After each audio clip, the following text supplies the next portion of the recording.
je suis quelque part. Je profite de cette occasion pour essayer de méditer avec vous quelque chose sur la parole de Dieu. Nous allons lire un verset dans le livre de Jérémie, chapitre 35, le verset 14. Ces histoires que je vais vous dire aujourd'hui, elles sont trop importantes puisque vous avez vu suite à notre enseignement sur la généalogie. Et là, il y a quelque chose dont je vais vous faire suivre qui est vraiment important. Et je demanderai à ce que tout le monde me reçoive et que vous suivez ça au maximum, ça va vous aider.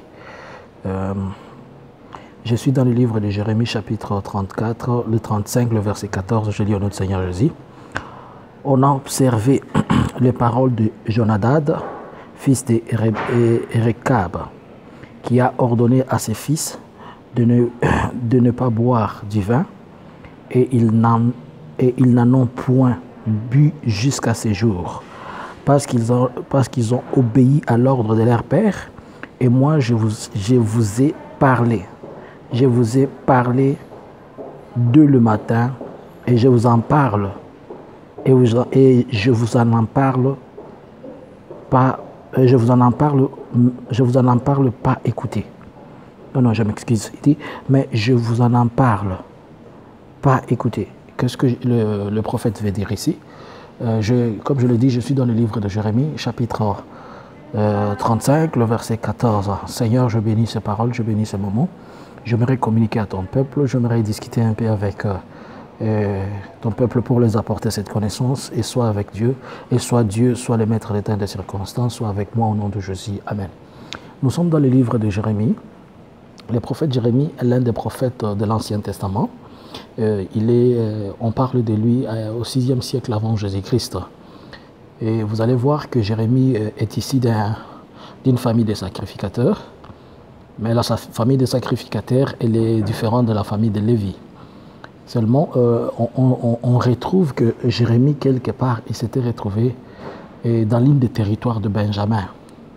Je ne vais pas entrer en profondeur de Jérémie. Alors, dans la description des hommes, pas la description de Dieu, on souligne que Jérémie est l'un des prophètes majeurs de l'Ancien Testament. On parle d'un prophète majeur ou un prophète mineur par rapport à ses ouvrages ou par rapport aux choses que le prophète a parlé ou il a dit. Excusez-moi si vous entendez le bruit. Je m'éclipse quelque part, c'est dans un restaurant, je suis à Francfort. Alors, c'est ainsi que la Bible dit que... Jérémie était en train de s'adresser. Mais il s'adressait à un peuple, c'est ce qui est important, c'est de là où je vais t'amener. Jérémie s'adressait à un peuple pour lui donner les enseignements, les instructions de Dieu. Il s'adressait à qui? Il s'adressait, on dit,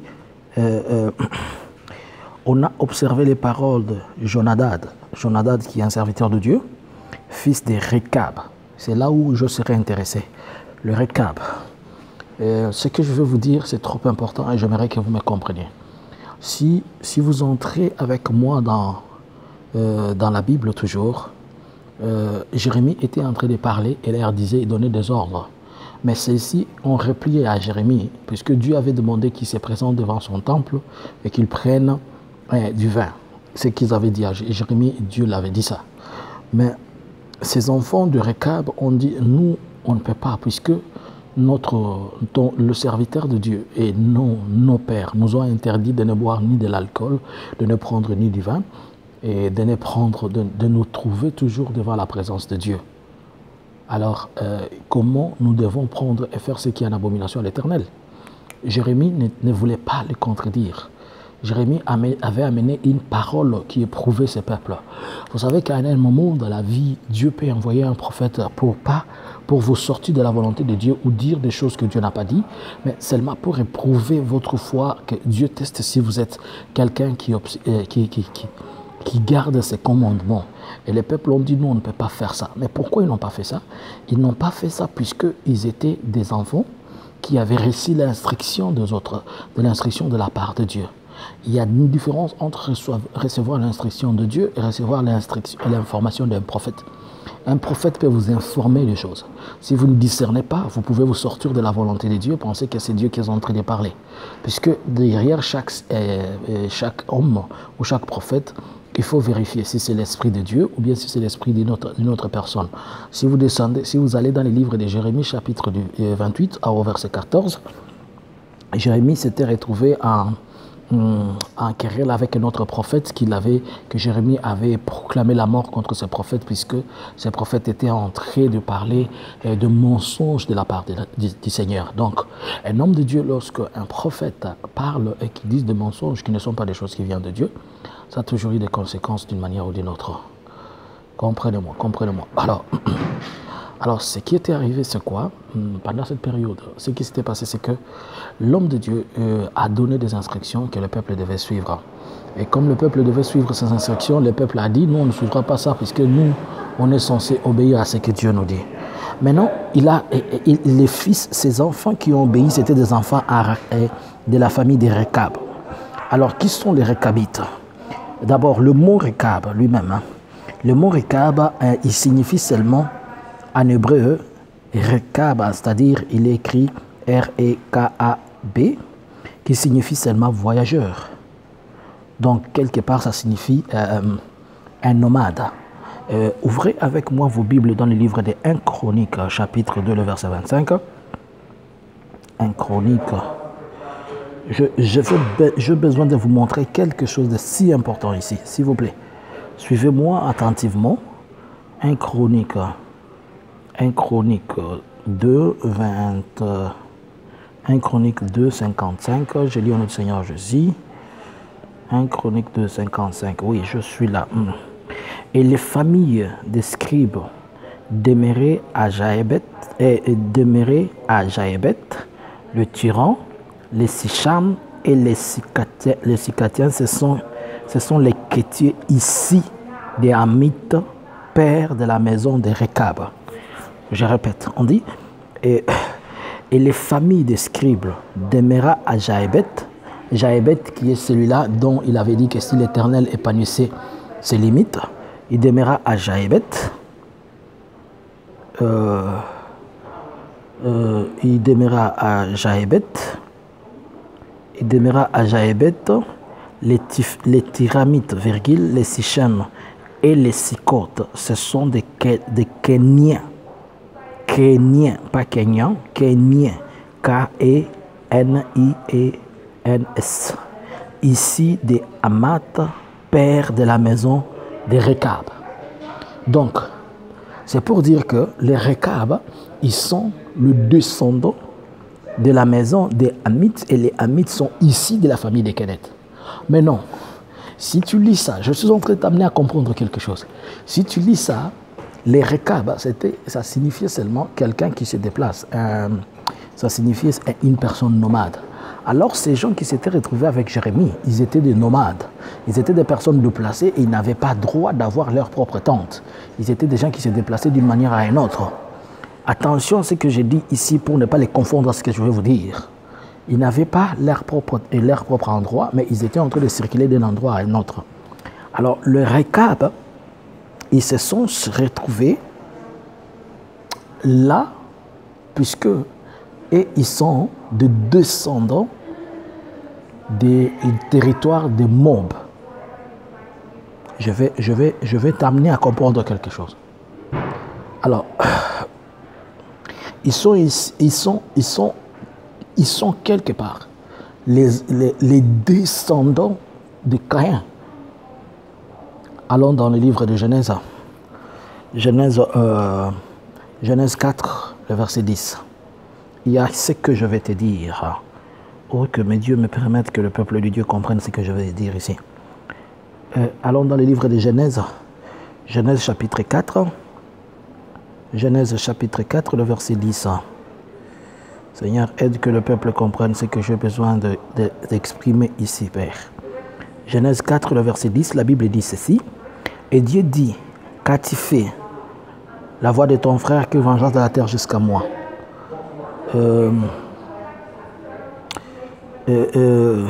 Si vous descendez, Caïn dit, au verset 13, il dit, Caïn dit à l'Éternel, mon châtiment est trop grand pour être supporté.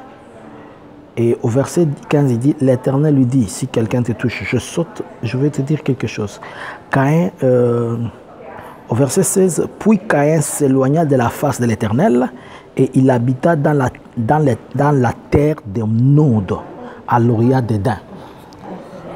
Il habita dans la terre de Nod, à l'Orient d'Éden. Donc, quand Dieu a maudit Caïn, Caïn s'était éloigné de la face de Dieu, mais il est sorti de l'endroit qui était appelé fertile. Il était appelé fertile pourquoi? Puisque c'était un endroit où Dieu avait posé une fertilité par rapport à la croissance. Alors les autres endroits, c'est Caïn qui était parti maintenant commencer à cultiver ou bien à faire de ces sols-là, des sols qui pouvaient être productifs. Mais l'endroit où Caïn était parti, il était parti à Nod. Et là, à Nod, là où Caïn était parti, permettez-moi, je vous ai dit que je suis dans un restaurant, donc il y a des gens qui passent à gauche comme à droite. Je suis seulement coincé. Je voulais juste partager ce message avec vous. Alors, et dans ces... à Nod ici, où était Caïn, à Nod où Caïn était parti, si vous regardez le Nod qui est, ça veut dire un pays d'exil. Nod, ça veut dire un endroit où on fuit, où on s'abrite. C'est à l'orient du jardin d'Éden. Et le jardin d'Éden, on a toujours eu un problème pour le situer physiquement. Mais on s'y pose. Mais quand on dit à l'orient, c'est-à-dire à l'est du jardin d'Éden. Et l'est du jardin d'Éden, si moi je prends la situation géographique des fleuves qui ont entouré le jardin d'Éden, je peux pouvoir me situer à l'orient de Jérusalem, à l'orient de l'actuel Irak, pour permettre à ce que je comprenne. Et je peux voir facilement que Caïn avait fui, il a pris la direction à l'envers des pays de l'Est de l'Irak, si je peux dire ça. Alors, je vais seulement t'amener à comprendre quelque chose. Alors, si tu regardes, lorsque ces peuples qui étaient nomades, qui n'avaient pas de chez lui, qui étaient en train de courir à gauche et à droite, ils s'étaient reliés, ils se retrouvent dans la souche avec Caïn. Et comme ils se retrouvent dans la souche avec Caïn, plus tard, vous allez comprendre que lorsque Caïn a aussi commencé à faire des familles, les familles se sont dispersées et tout ça, et les familles ont été telles qu'ils étaient. Mais je vais t'amener à comprendre quelque chose. C'est Récab ici, si tu suis leur descendance, les Récab sont ici, ils sont presque proches de la souche de qui? Lisons dans les Écritures. On va prendre Exode chapitre 4. Exode chapitre 4. Pour que tu comprennes, oh Seigneur, aide-moi, que ton peuple comprenne ces choses, Seigneur. Exode chapitre 4. J'ai voulu pour vous donner de preuves scientifiques. Exode chapitre 4, le verset 18. Je lis au nom du Seigneur Jésus. Moïse s'en alla et Moïse s'en alla et de retour auprès de Jéthro, son beau-père. Il lui dit, laisse-moi, je te prie, aller joindre mes frères qui sont en Égypte, afin que je vois s'ils sont encore vivants. Jéthro dit à Moïse, va en paix. Bon, si on lit seulement au verset 8, il dit, s'il ne te croit pas, là c'est Dieu qui parlait. Maintenant, si tu vas, il dit, laisse-moi, je te prie, aller voir mes frères. Il dit à qui? Il dit à Jéthro. Pourquoi il a dit à Jéthro? Puisque Jéthro est le descendant des Récab. Alors, si tu vas avec moi dans le livre des Juges, Juges chapitre 4, Juges chapitre 4, le verset 1er, Juges 4, le verset 1er dit, les enfants d'Israël firent encore ce qui déplut à l'Éternel jusqu'à ce que Éhoud fût mort. Là, je suis dans le livre des Juges. Et l'Éternel le vendit entre les mains de Jaëb, roi de Canaan, qui régna à Hatson, le chef de son armée était Sisser et habitait Ershkush Goïm. Alors, si tu suis un peu ce que je suis en train de te dire ici, pour que tu comprennes, il y a quelque chose qui va t'amener à ce que je suis en train de te parler pour te faire comprendre que les Récabs, c'était un peuple qui était en alliance avec le peuple de Dieu et qui s'était retrouvé à accompagner le peuple de Dieu. Puisque les Récabs et les descendants, les Récabs, c'est dans les Récabs qu'on retrouve la souche de la descendance de Jéthro. Et Jéthro qui était qui? Qui est le beau-père de Moïse. Et la femme de Moïse qui s'appelait Séphora lui avait donné des enfants, notamment Gershom. Je veux seulement te dire quoi? Je vais te dire que pendant que les Israéliens allaient pour conquérir Canaan, les Israéliens partaient avec le peuple de Dieu. Le peuple de Dieu partait vers la terre promise. Parmi eux, il y avait des Africains noirs. Et parmi eux, il y avait des Africains blancs. Je m'explique. Les Africains noirs, premièrement, lorsque Joseph était arrivé en Égypte, Joseph avait épousé une Égyptienne. Et l'Égyptienne lui avait donné 2 enfants. Donc les enfants ici de Joseph et la fille de Pharaon, c'était des enfants africains et israéliens. Puisque la fille de Pharaon était, la femme, pas la fille du Pharaon, la fille dont elle s'appelle Asmata, Assamta ou bien Asmata, quelque chose comme ça.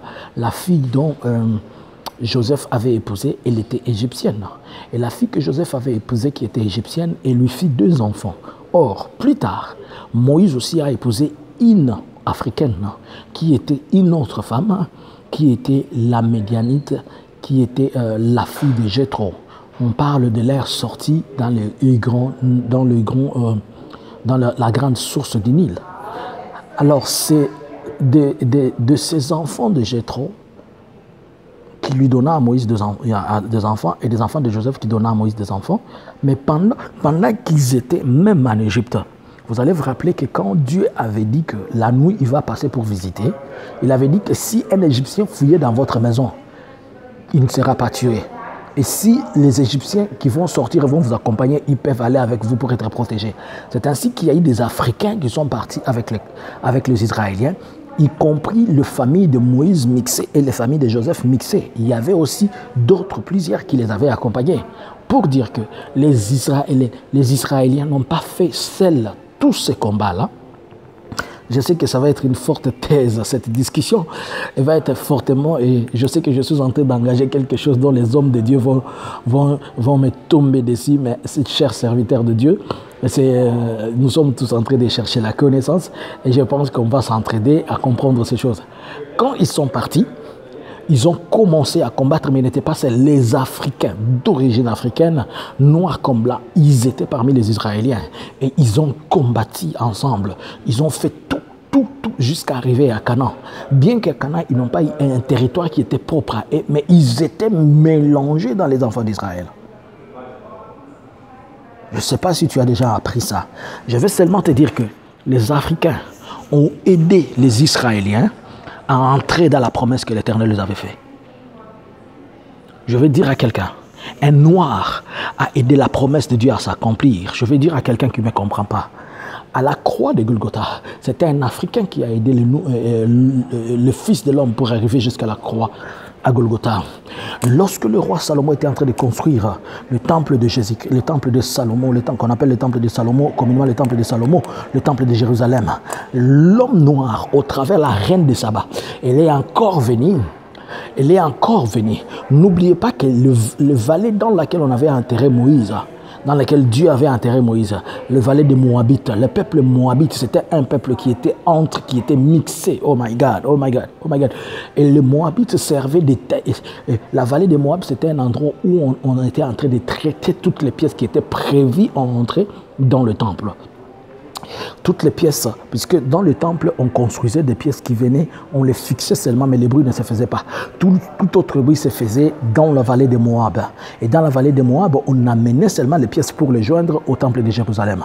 Alors, si vous me comprenez très bien, Si vous écoutez très bien ce que je suis en train de vous dire, c'est pour vous faire comprendre, c'est pour vous dire ceci que l'homme noir, communément celui qui pense, un Africain qui pense qu'il n'a pas d'origine, qui pense qu'il n'est pas retrouvé, qui pense qu'il n'est pas tracé dans les promesses de Dieu, dans la Bible, tu penses seulement que tu hérites des promesses spirituelles. Je vais te dire que aussi tu hérites des promesses charnelles, puisque n'oublie pas que c'est l'Israël, c'est l'Égypte qui a nourri Moïse, c'est l'Afrique qui a donné à manger à Moïse.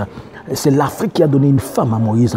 C'est l'Afrique qui a protégé la vision de Dieu qui est Moïse. C'est l'Afrique qui a conduit même la vision de Dieu.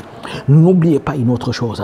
L'Afrique et l'homme africain a participé pour combattre, pour amener la promesse. Tous les combats, il a traversé le désert. Ils sont partis. Ils sont partis.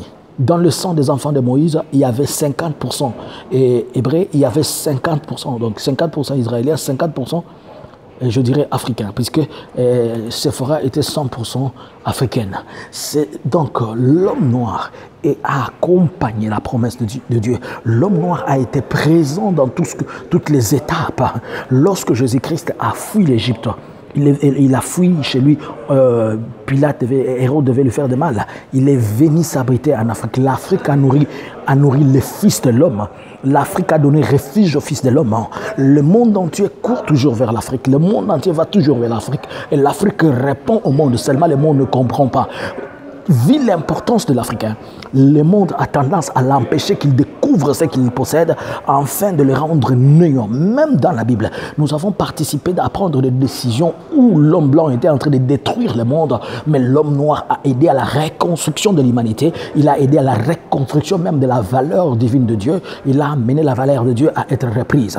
Mais seulement nous sommes plus tard retrouvés sous la promesse de l'alliance dont Christ est venu en chair vers ce qui était les siens, mais les siens ne l'ont point compris.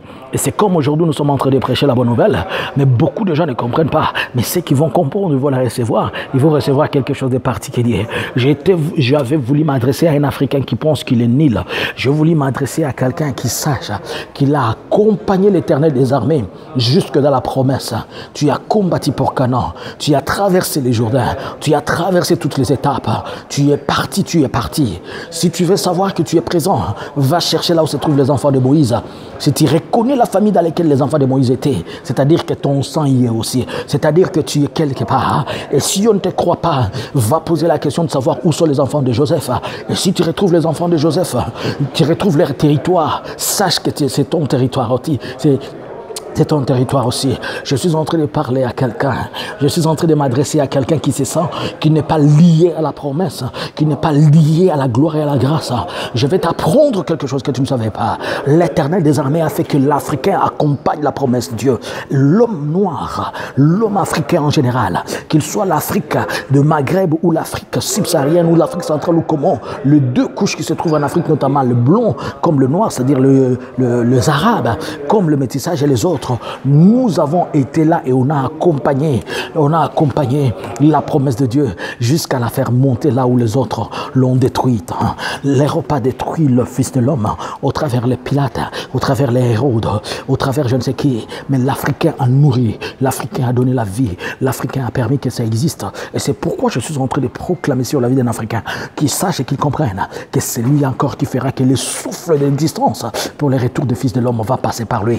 Le lion régissant, il va commencer en Africain, il va régir et il va remonter. Je ne te fais pas croire ces choses seulement spirituellement, je ne te fais pas pousser à accepter ou bien à comprendre, mais je te fais savoir ce que tu es. Tu as ignoré quelque chose que le monde entier a besoin de te faire ignorer. On a toujours besoin de te faire passer pour un île. C'est pourquoi le monde nous amène à être toujours désunis et nous amène à ne pas comprendre ce que nous sommes.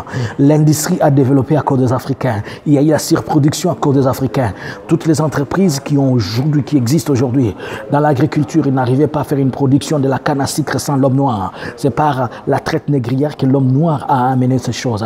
C'est l'homme noir qui a amené la surproduction. C'est l'homme noir qui a amené la force. Nous dominons toutes les sphères du monde entier. La seule chose que l'homme blond ne veut pas permettre à ce que l'homme noir découvre, c'est qu'il ne veut pas que l'homme noir comprenne que quelque part, il est si important pour Dieu et que Dieu l'aime tellement. C'est pourquoi nous fait voir que Dieu n'existe pas et que Dieu ne nous aime pas. Nous sommes dans les projets de Dieu. Nous sommes le plan de Dieu. Nous sommes la planification et l'unique réserve de Dieu pour la rencontre de l'époux. Nous sommes là, presque, je dirais, la source d'eau vive de Dieu. Car Moïse était tiré de la source d'eau du Nil. C'est pourquoi on l'a appelé, Moïse veut dire celui qui est sorti des eaux. Donc il a la révélation et il est sorti de l'eau. Or Christ a dit, il est l'eau de la vie, que celui qui le boit, il n'aura plus jamais soif. Alors nous avons donné de notre source, il est sorti un fils, la source d'eau, c'est-à-dire de la source que nous avons donnée à l'humanité. C'est l'humanité a réussi à être sauvée.